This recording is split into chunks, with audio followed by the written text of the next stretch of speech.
Well, what a pleasure. Well, I have got a booming voice. That's the actor in me. Well, the director in me. I'll just back it up a little. Thank you so much for having me here today. It's a pleasure, and we're very, very grateful for the support that the Rotary Club of Adelaide has provided us today. And I'll tell you a little bit about the company and what we do. But I want you, in every adult, there's a child waiting to come out to play, and I want that adult that child to come out to play a little bit today. And so we're going to start with a story. The story goes like this. Henry Horatio Richard O'Doherty was 6 years old. He loved going to school. Mrs. Tunbridge Wells was Henry's teacher, and it was the end of a busy day. "Time to pack up," said Mrs. Wells. "Mrs. Wells?" "Yes, Sophie." "I've got blood." "You've got blood, darling." "Oh, Sophie, we can't have that, can we?" "Mrs. Wells, I can't find my drawing." Just a second, Henry, while I put a band-aid on Sophie's finger here." "Just a second?" Grandpa Kim had told Henry that 1 second was the same as 1 heartbeat, but Henry couldn't find his heart. "Mrs. Wells," cried Henry, "my heart has stopped." "Oh, Henry, if your heart had stopped, you'd be dead, darling. Now just give me 1 minute while I fix up Sophie here." "1 minute? But Mrs. Wells, that's 60 seconds. But Mrs. Wells wasn't listening, because just then Jason Whipple decided to fix Sophie's finger with a hammer. Whoa! Jason Whipple, into the corner for 5 minutes. Off you go. You've heard Sophie. Meanwhile, Henry still couldn't find his heart. He wondered if he was having a heart attack like his grandpa. Mrs. Wells, I still can't find my heart." "Oh, Henry, you just must learn to be patient, darling." "But who's going to find my heart?" Mrs. Wells breathed in a big sigh and turned to Sophie. "Sophie, would you help Henry find his heart?" So. "I think it's over there somewhere." Henry Horatio Richard O'Doherty took Sophie Hodges by the hand, and together they went looking for Henry's heart. They eventually found it in Sophie's lunchbox. It looked just like a strawberry. And sure enough, as Henry ate it, there in his chest, Sophie could hear Henry's heartbeat return. Yes, you may have. That's an appropriate thing to say at the end of the performance. Edward Devine, the thinker on thinking, said this: "Children are genuinely more fluent with ideas than adults are. On several occasions, I've asked a lecture full of highly paid thinkers to design a dog exercising machine, and the ideas they produce are nothing as good as those produced by children. Two-thirds of human development takes place in the first 8 years of life." That's an incredible idea, an incredible notion, because that gives us, the adults in those children's lives, an enormous responsibility. The parents, the grandparents, the carers, the teachers. I think life affords us no greater responsibility, no greater privilege than the raising of our children. It's worth noting that no one ever said on their deathbed, "Gee, I wish I'd spent more time on my computer." I'm involved in making theatre for children. This state, and this is not commonly known here, this state is world renowned for the theatre it makes for children. Adelaide is the home of 3 amazing companies producing work for children: Patch, Windmill and Slingsby, all of whom have performed on Broadway in New York in this wonderful venue, the New Victory Theatre, built in 1900 by Oscar Hammerstein. Our 3 Adelaide companies present what is perceived by our international buyers to be some of the best theatre for children in the world, all produced in South Australia, because since the Dunstan era, when all this began, there has been an understanding a bipartisan understanding by governments, by policymakers, by business leaders, that you can measure the worth of a community on how well that community provides for its children. When people ask me what I do, I say I'm the Artistic Director of the Children's Theatre Company, and they often say, is that like the Wiggles? And I say, no, it's nothing like the Wiggles. I try to explain that the Wiggles are commercial entertainment, that the primary colours and the fluffy animal costumes and the music they made are all geared for mass popular consumption and merchandising and very substantial money making. It's good business, it's good entertainment, but it pervades children's lives. Commercial entertainment pervades children's lives, and it simply gives them more of what they already know. That what we aspire to, that what we are supported to do, is to make deeply researched, meticulously rendered theatre that celebrates the experience of childhood, the joys of play, the whims of the imagination, and the struggle to make meaning through the most complex and telling phase of their lives. We seek to connect with the inner lives of children as they grow and develop, and it really worries me when I talk to 4-year-olds whose cultural experiences don't extend beyond Spider-Man or Disney or the Wiggles. I call it the Britney factor. If we only expose our children to commercial culture and its merchandising, then we're denying them big time. Why is that? Well, it becomes very evident when you meet children who have a home and learning environment enriched by imaginative play, by books, games, music, painting, by visits to art galleries and museums, to theatre and sports arenas, and engagement in the arts and sports activities, involvement in family picnics and barbecues informed by walks and talks and time for reflection with not too much TV and digital media. These children are having their inner lives fed and trained with a rich and varied bed of intuition and experience that feeds everything from their emerging literacy to their emerging creativity. The human mind can take in 11 million pieces of information at any given moment. The most generous estimate is that people are aware of 40 of these. So this vast unconscious capacity within us learns in millions of ways that we are largely unaware of as they happen. But we certainly see the differences in children who enjoy a richer array of diverse arts and cultural experiences and those who do not. We have a responsibility to every child to keep them safe, well-fed and loved. That goes without saying. And then to engage them in a life that engenders their wonder, their amazement, their inquiry and their invention. The Italians, bless them, have a charter of rights, a charter of children's rights to art and culture. And there are 18 of these, and here are 4 of them. Children have the right to experience artistic languages as fundamental knowledge. They have a right to enjoy high quality artistic products specifically created by professionals for each different age group. They have a right to have a relationship with arts and culture as sensitive and competent subjects, not merely as consumers exploited for commercial gain. They have a right to attend museums, theatres, libraries, cinemas, and other cultural and performance venues together with their schoolmates. This is wonderful. You can measure the worth of a community on how well that community provides for its children. And there are many communities in Italy in particular that do that particularly well. And I think as a community in Adelaide, we honour those rights that children deserve. And I believe that we need to keep on espousing them and be mindful of them. So Patch Theatre, what do?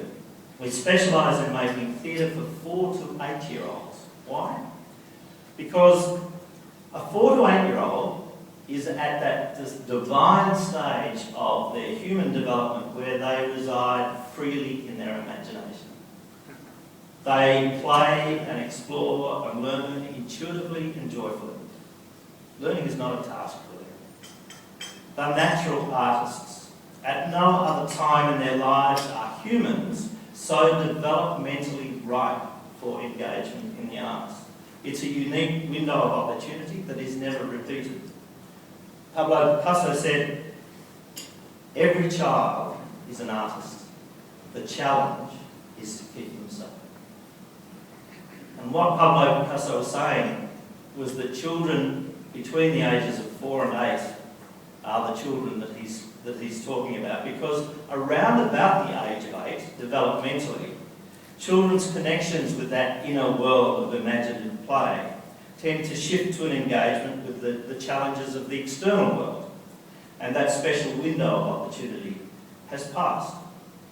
So our mission is to energise the artistic instincts of 4 to 8-year-old children in order to keep the artist alive in the child. That's our mission statement, keeping the artist alive in the child, to foster the development of their creativity and their imagination. Now, creativity is a tricky notion. Let me explain with another story. It's called Henry and Amy. It's by Stephen Moore. And I love this book. Every time Henry tried to draw a straight line, it turned out wiggly. I better face this way. No, I think. When everyone around him looked up, Henry looked down. If he thought it was going to be a beautiful sunny day, it would rain. Early one morning, when Henry was out walking backwards, trying very hard to walk forwards, he bumped into Amy. Amy could do everything right. She never tied her shoelaces together or buttoned the wrong side of the toast. She always remembered her umbrella and could write her very own name. Henry thought everything that Amy did was amazing. So Amy showed him his right from his left, his front from his back, and she showed him what was up and what was down. One day they decided to build a tree house. Amy worked on a plan so that it would sit in the tree just right. Henry added lots of squiggly wiggly bits that made them both giggle. Henry and Amy loved their tree house. Deep down, though, Amy wished that everything she did wasn't quite so perfect. So Henry found her a coat and hat that didn't match. Then he taught Amy back to front and topsy-turvy. They rolled down a hill sideways, and together they learned how to fly. Henry and Amy are the very, very best of friends. Right way round and upside down.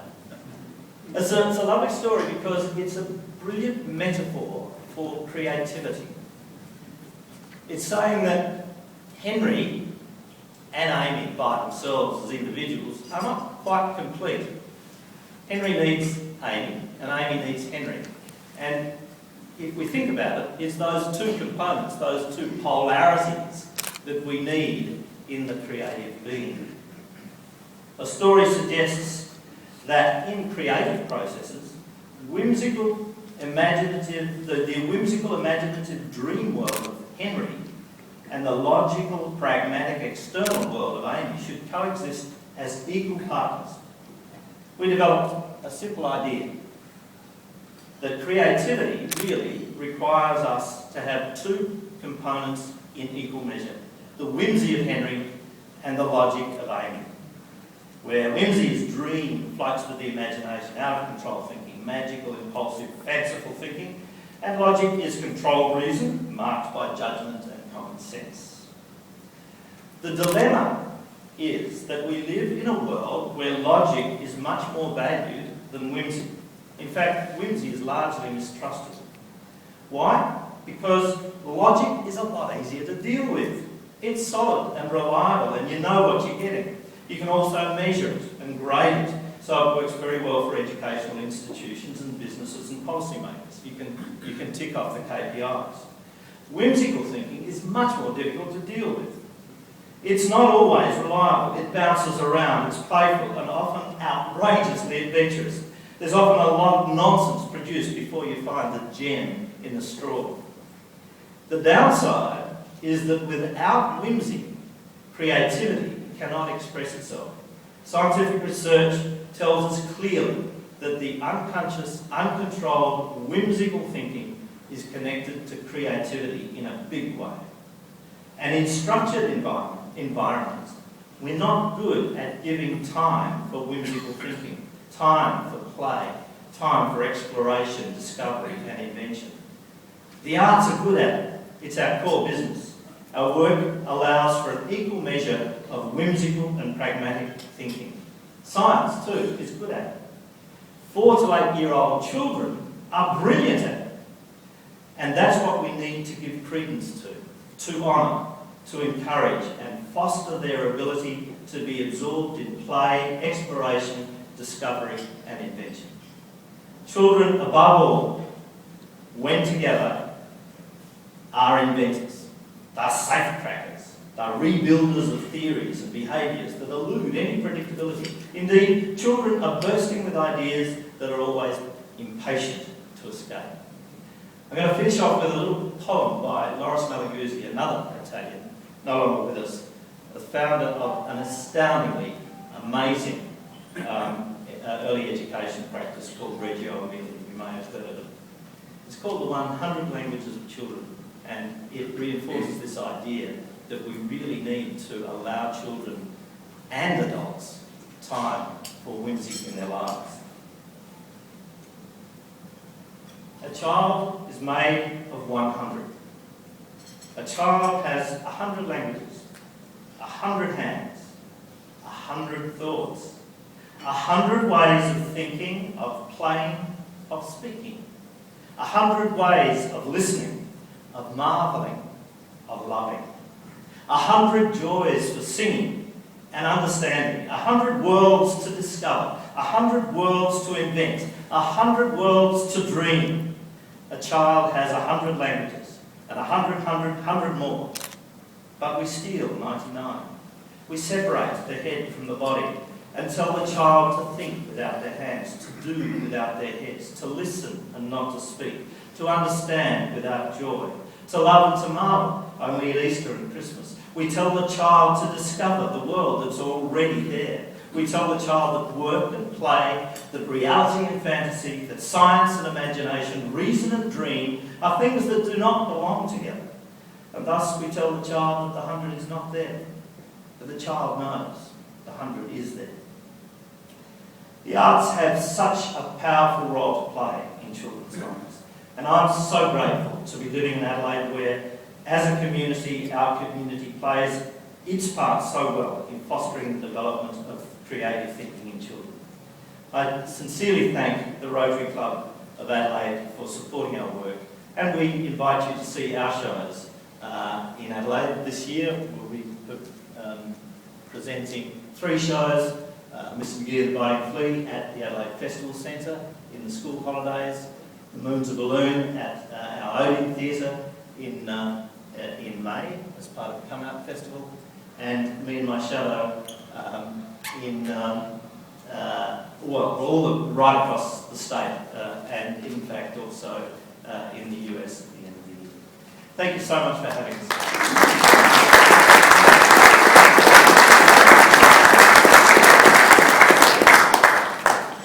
David, thank you very much for your thank you very much for your enthusiastic and joyful presentation. I have a small gift for you with our thanks, and I'll leave it to your imagination to find out what it is.